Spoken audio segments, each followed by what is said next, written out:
The North American Soccer League game on CBS will continue after this word from your local station. Some doctors are dropping their malpractice insurance and telling their patients, go ahead and sue. Watch 60 Minutes tonight on CBS.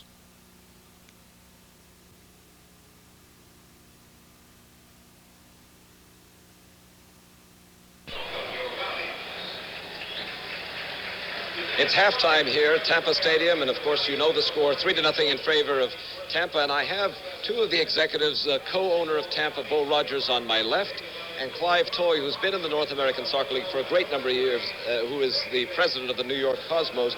And I'm not going to talk about the game itself because I don't want to embarrass you, Clive. Mario, but I'd like to talk specifically about where the league is going. You are going to 3 sellouts this year. Is it because of Pele on your team, or is it because soccer has caught hold? Well, it's both. Pele's arrival has focused in on all the great things that have been happening in soccer. You know, the base is there. We have so many hundreds of thousands of kids playing it, so many fans already. And the arrival of Pele has just crystallized this great soccer movement that's been going on for the past 5 years. Now, you're a pioneer, a missionary, and you really started your influence in soccer when you first came here from England. Now, you're an American. What is the interest you have to invest large sums of money in a franchise and to be involved in a new sport that is trying to find its place in the sun, if you will?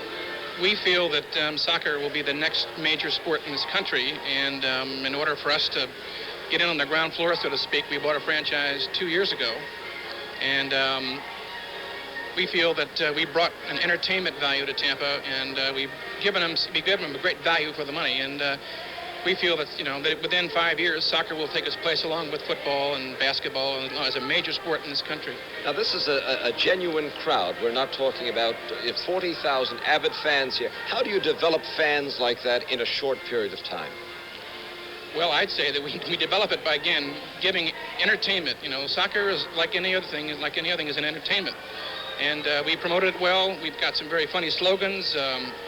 Our slogan is "Soccer is a kick in the grass," which I think kind of sums it up. I think our name is unique, and we just promoted it properly, we think.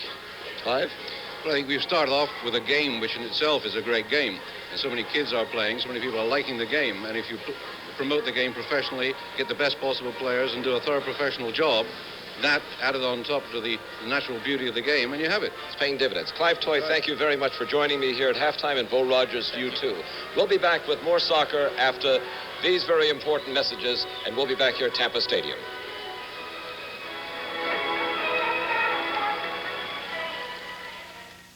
Here's the deal. Sue does the inside, and I do the outside. Better get busy, hon. She thinks I've got the hard part. She doesn't know about Sprint car wax. Sprint is so easy, size is no problem. Wipe it on and you get a real wax shine. It cleans road film and grime, and see, there's no buffing. Harry.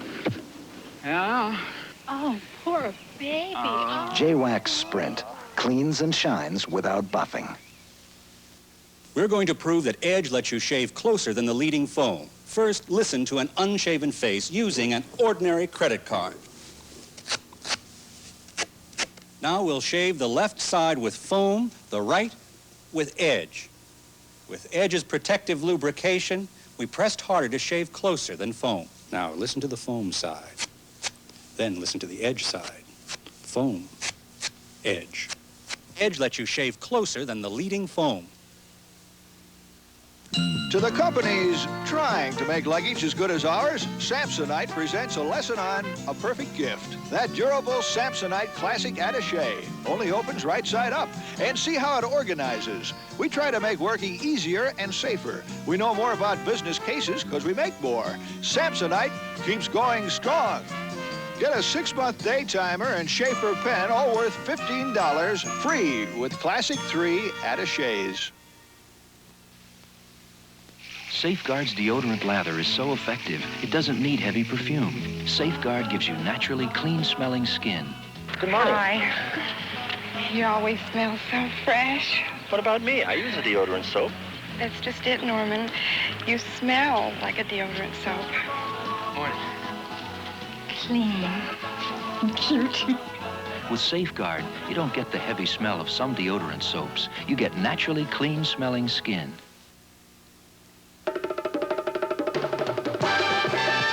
Next Saturday at 4 p.m. Eastern, CBS Sports Spectacular will present an exciting show featuring the Daytona Motocross from the Daytona International Speedway, where the most celebrated field of motocross riders will compete. And the AAU National Boxing Championship from Las Vegas, a major stepping stone to the Olympics. That's the Daytona Motocross and National Boxing Championship next Saturday at 4 p.m. Eastern on the CBS Sports Spectacular.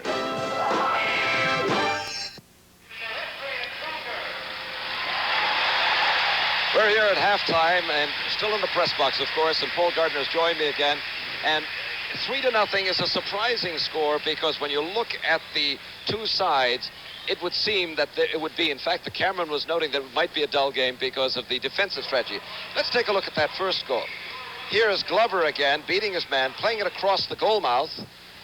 Smethurst. Smethurst glancing header, this time from the left post, and of course Kuykendall not able to get to the ball, beaten. But not really faulting Kuykendall on that. Here's the next goal again. Parried by Kuykendall, not held, bounces loose. Best pouncing on the rebound, slams it into the net. Teams are on the field again, and we'll see. Strategy-wise, Paul, you're talking about 3-goal deficit by New York, and they've got to come back. What do you think Furphy might have been talking about as far as maybe game plan or maybe substitutions? We haven't heard of any substitutions.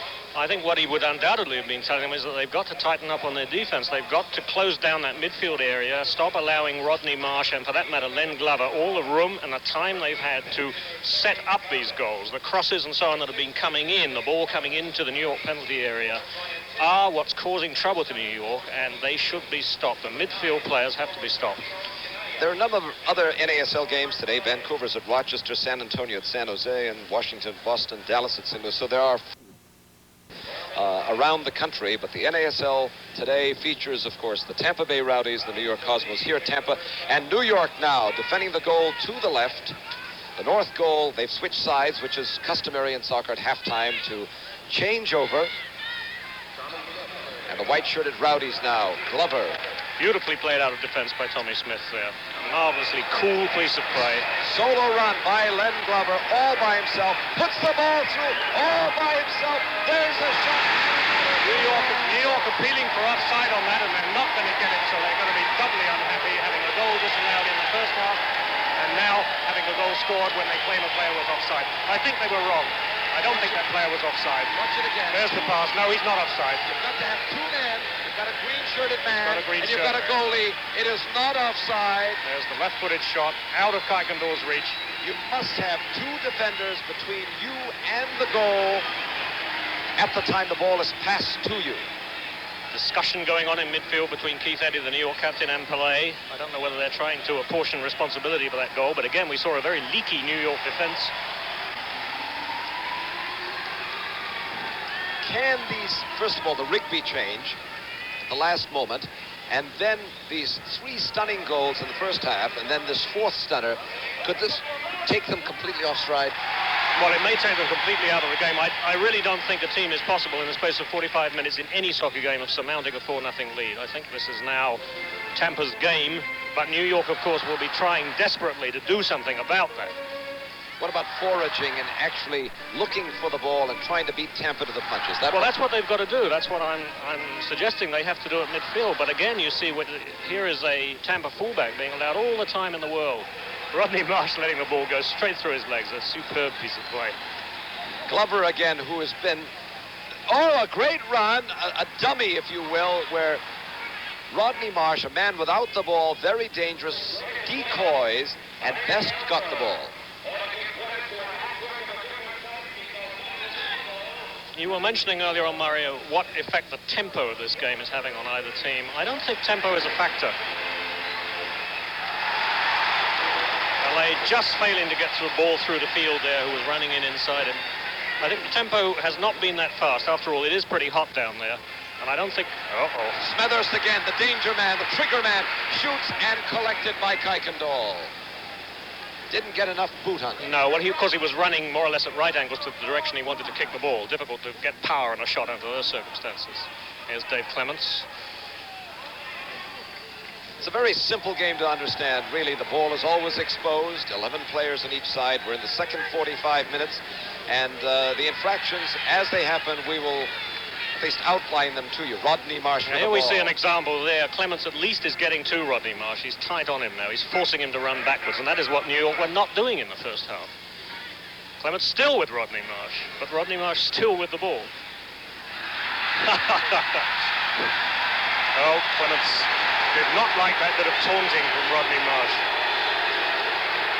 Rodney Marsh going down on his knees, pointing to the ball, saying to Clements, here it is, if you want it, take it away. Clements, of course, couldn't get it, and he did not like that bit of sort of teasing. That was uncalled for. And there's a lot of roughness all of a sudden now. Now, a bit of showboating on the part of Rodney Marsh. Oh, absolutely. I don't know if he'd do that in the English league. No, and the referee doesn't approve of it. And in fact, he's given New York a free kick, probably for ungentlemanly conduct on the part of I forgot, Rodney Britishers Marsh. started this, did they not? Yes, ungentlemanly conduct, unsportsmanlike conduct in All American right. terms. Peter Bringing Johnson. the game into disrepute. This is a league game. This is not an exhibition game, and New York are behind 4-0. It's not an exhibition game, but Tampa are giving us a fine exhibition here. Tall Mauser. Best coming all the way back. He's scored 1 goal, and yet the stamina these soccer players have, he comes all the way back and helps on defense. See, Tampa playing with the ball now, absolutely confident of the 4-goal lead. The game is theirs. They don't feel they need to take any risks at all now, and obviously they're not going to. They're really slowing the game down now. Glover has been the playmaker, if you will, passing the ball well to the strikers to score, and Smethurst and Clyde Best have repaid him in kind. They certainly have. I believe Smethurst does have a hat trick. This season he has 1 hat trick, and now he has 2 goals in this game. 1 more, and he has a hat trick. Hat trick in this game.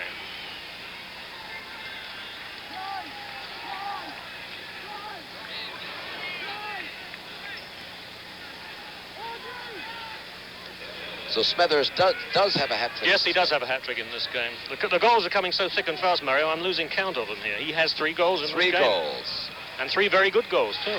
Like in ice hockey, 3 goals is a hat trick. Rodney Marsh again on the right, chips it across.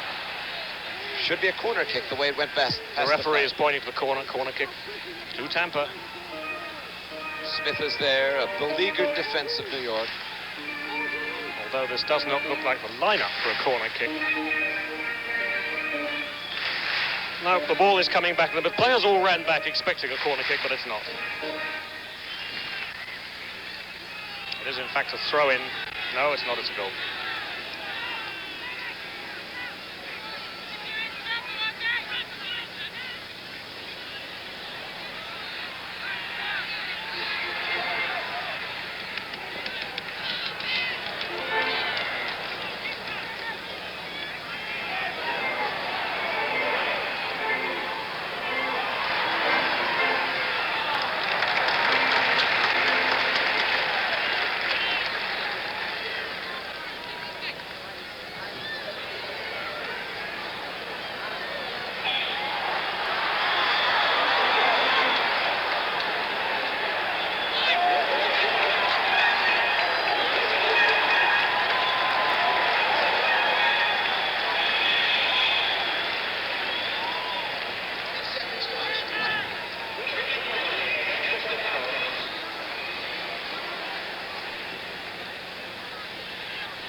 We're in the second half, as you see, Tampa Bay 4, New York, and again, Tampa Bay with a corner kick here in the early moments of the second half, and it's a right-footed ball that will curl inward.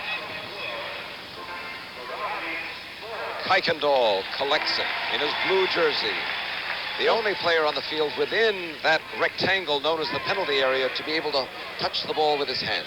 A little bit of inexperience on Kuykendall there. He really needn't have gone for that ball. That was headed by a Tampa Bay. If it had gone over the goal line, it would have been a goal kick. But he dove for it, and he needn't have done that. Field with the ball. New York. Pele. A bit slow. Pringle cutting off the pass. Best holding. Foul on Dillon. Again, Best and Dillon having their little battle out there. This time the points decision goes to Mike Dillon. Free kick, New York. Pele.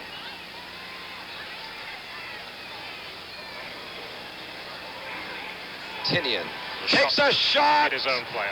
And Field got in the way. That ball was heading goalward. And Field got in the way. New York have a corner kick out of it. Corner kick that is going to be taken by Tinian.